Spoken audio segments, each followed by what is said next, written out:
everything has value if you really take a closer look at it. There is a Yoruba saying that says, meaning you get your wealth from that. I mean, nothing goes to waste if in that sense, nothing is waste. It's only a waste when you decide to waste it.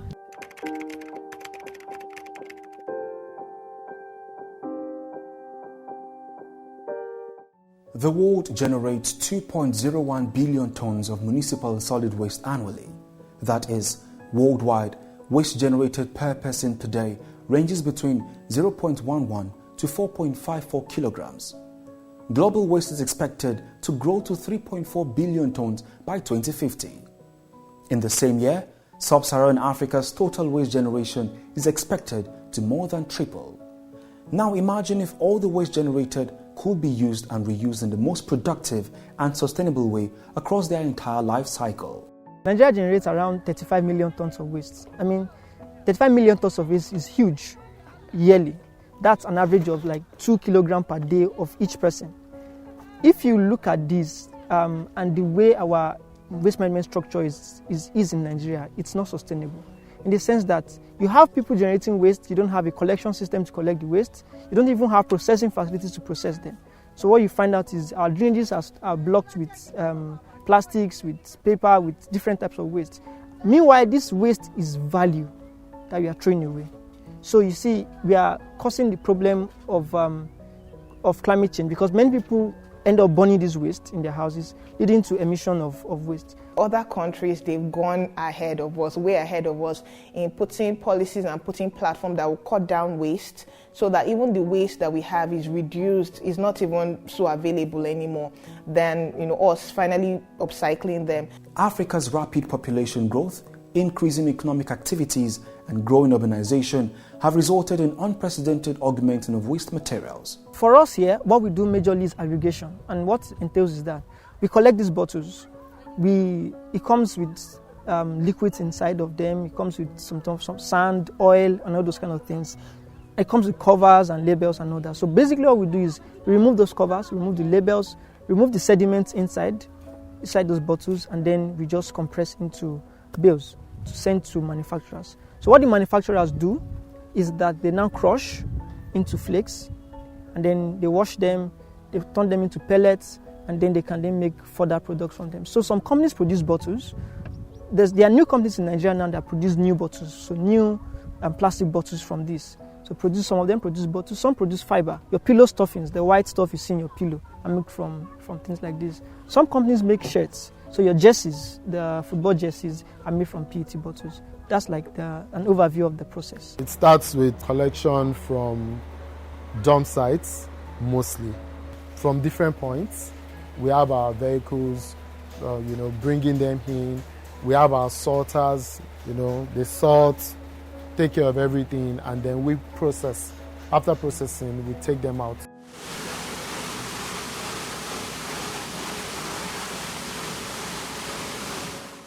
Right now, what we do is cold washed. We bring them here, we wash them. After processing, we take them out to other recycling companies. There are even some other local companies here in Nigeria that make use of them too. Turn them into fiber, even jeans. You'll be surprised that even your PET bottles, they turn them to jeans. What else? They reuse them for bottles, you understand. But waste management remains a challenge in many parts of West Africa. Nigeria produces more than 30 million tons of solid waste every year, of which only about 30% is collected.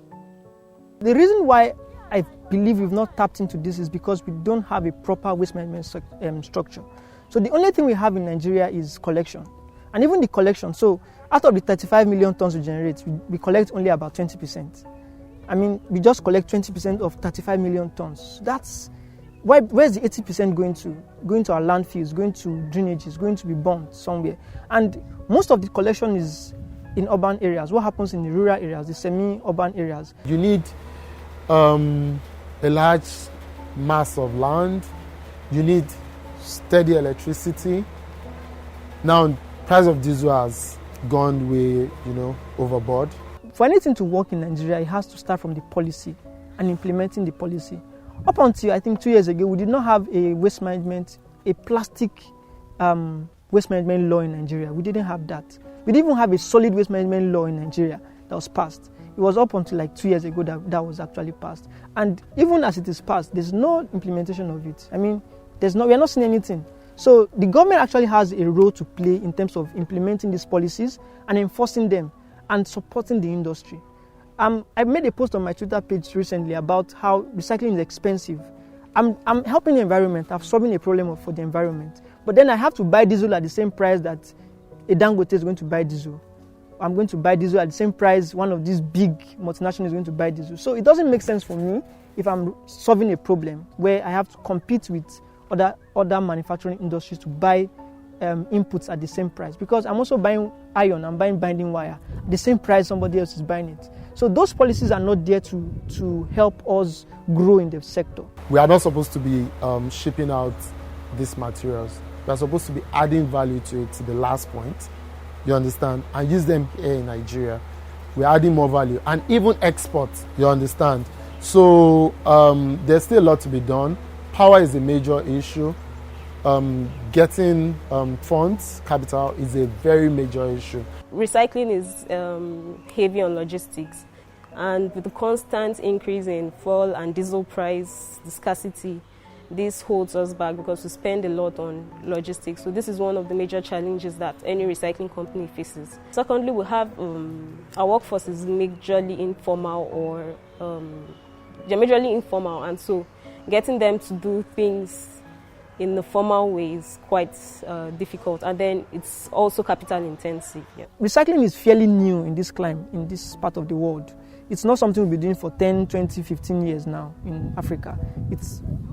Formal recycling is relatively new. So you don't have that expertise. When you're looking for people to employ, there's no someone that has maybe 5 years experience, 2 years experience in the recycling sector. We are still very far behind. Nigeria is still very, very far behind. The government is supposed to encourage, but at the end of the day, you see that it's even the government that is discouraging. They come to you're trying to get a permit for recycling. You are doing a whole lot. Imagine, we process more than 5 million bottles here on a, what am I saying, 5 million? Maybe like 10 million bottles here on a monthly basis. Imagine if those bottles were out there. In Nigeria, let's even focus on Nigeria. Our collection system, our waste collection system is still way behind. In city centers, yes, we see the waste management companies coming in to collect this waste. But when you go to the rural areas, this kind of things they don't even come in. People have to either burn their waste or just dump it in waterways. This is the common practice. The resource circularity potentials of a continent like Africa, in addition to conserving resources, reducing waste, slowing climate change, and minimizing the environmental impact of the materials we use, would as well empower young people, women, and children. It's a very, very lucrative business. And then the raw materials are out there. You can't even make use of everything out there, you understand? So I think it's a very good business. And there's always a way that you can come into it. It doesn't have to be this way. We, in the business, we didn't start this way. We started from collection, and then we grew into this. With very little money, you can start collection, and then you work up the process. We have dealers out there that we give money to that, they don't have equipment, but they are doing something, and they are making something out of it. So it's a good business to look at.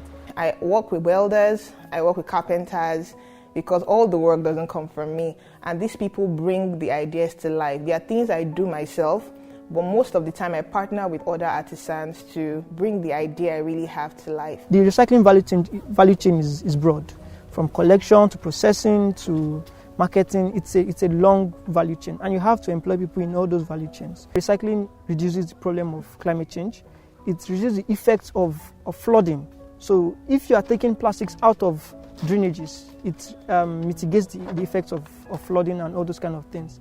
And also, it increases opportunities for people to be employed. Waste, as we know, is always a problem wherever it's found. Recently in Lagos, we saw the streets being flooded, and this is because the drainage systems have been clogged already with waste that could have been put back into use. So first of all, this recycling sector helps keep our environment clean, because then we recover waste that would otherwise pollute our environment. And then for the economy, when you recycle, you get raw material this is easily accessible raw material without even having to go search for raw materials that takes longer time and a lot of resources. So raw materials are easily accessible for industries here in Africa to use, right? And then recycling creates 6 times more jobs than regular waste management. We have maybe over like 30 people that work here full time. This is just one. If we have maybe like 50 of this, imagine what the the ripple effect will be on the economy. If you're going through the recycling sector now, you sort it out. The driver comes. The person that is collecting comes. The person that is going to segregate them is there. The person that is going to process, the person that is going, there's a lot of processing there. Upcycling and recycling also have helped people to get rid of this waste. Step by step, we'll create a cleaner environment. And the monetary-wise, I think these are beautiful pieces, and they can work in residential or commercial spaces, and it's a means of earning a good living. You'll be surprised at the number of exports that people that are recycling do. If you go to the ports, you have lots of containers that live in this country, and it's just waste, processed waste that are inside. We are getting forex for the country. Upcycling is the practice of creating a usable product from waste or unwanted items, or adapting an existing product in some way to add value. In places without formal waste collection systems, waste pickers play an important role sorting through dumps to source reusable materials. I use items that have been discarded or regarded as useless or unwanted, and that's what most people regard as waste items. So ranging from your tires, end-of-life tires, they've completed the cycle of usage of a car, and bottles. Occasionally I use plastic, and I use any waste item I can find, anything that human beings are regarded as unwanted and still has a potential from my view. I convert them. It goes through a purification process, because these things are being in the environment littered. So they go through a purification process. We try and disinfect them, and then the creative work starts. I have been weaving for the past 15 years. My siblings and I, we learned weaving from my mother. And most of all these waste, they end up in the gutter, in the drainage, and most of them, when they end up in the drainage, the fishes eat them, and it still comes back to us, which can be dangerous to our health. The first process about the waste weaving is sourcing. You have to source for the waste first before you can do anything about it. So after sourcing for it, it's always so dirty. You have to wash first. After washing, we dry, and after drying, we have to cut into long strands. After the cutting, then we weave it with our warp. The warp is 10%, while the waste is 90% to make up fabric. Indeed, to realize Africa Union's Agenda 2063 Goal 7, which aspires for environmentally sustainable and climate-resilient economies within African communities, the continent needs to pursue sustainable waste management approaches to ensure the preservation of the environment and curb possible further pollution. In Nigeria and Africa as a whole, we still practice the linear economy. So the linear economy is just use, dispose, and someone goes to drop it on the dump site or the landfill or something. But the circular economy tries to maximize resource at every level. So if you cannot reuse, you can reduce your waste you are generating. If you cannot reduce your waste, you can reuse. If you cannot reuse, you can then recycle. So there's nothing that goes to waste. So what the circular economy does basically is just ensuring that nothing goes to waste. It goes back into the system. So whatever you produce, you can use it again. Whatever waste you generate, you can reuse it in the system. Already we are seeing that climate change is a problem in countries that have gone far ahead of us. But for us not to even get to where they are, first of all, we need to concentrate on circular economy. When you get all the waste all the ones that we've already extracted, and then put them back into the economy without even having to go and create more damage. Trade by barter has been going on for years in Africa and in Nigeria, but it has been run by the informal sector. And it was actually recycling, because what they did, especially with metals, is that they give them your old electronics, your old iron and all those kind of things, and then they go to sell it to manufacturing companies that produce iron. But we didn't know that it was called recycling. We just thought we were just trying to sell materials to them to collect money. But it was actually recycling, but it was run by the informal sector. And now that the formal sector is beginning to come into place, I believe we can actually harness this for potentials in Africa. Ecobata is a social enterprise helping users to mainstream responsible consumption. And we do that by selling eco-friendly products and then collecting post-consumer waste. Recently, we started an online app where users can shop for eco-friendly products and then request for the waste that they cannot completely eliminate. Then they can request for a recycling pickup, and then we go pick up from them from their doorsteps. A global challenge like climate change requires global solutions. It requires on-the-ground action as well as national policies and economic transformations. Efficient handling of waste is an important factor in the developmental progress of any nation and the health of its people. Effective management of waste should now be the national priority.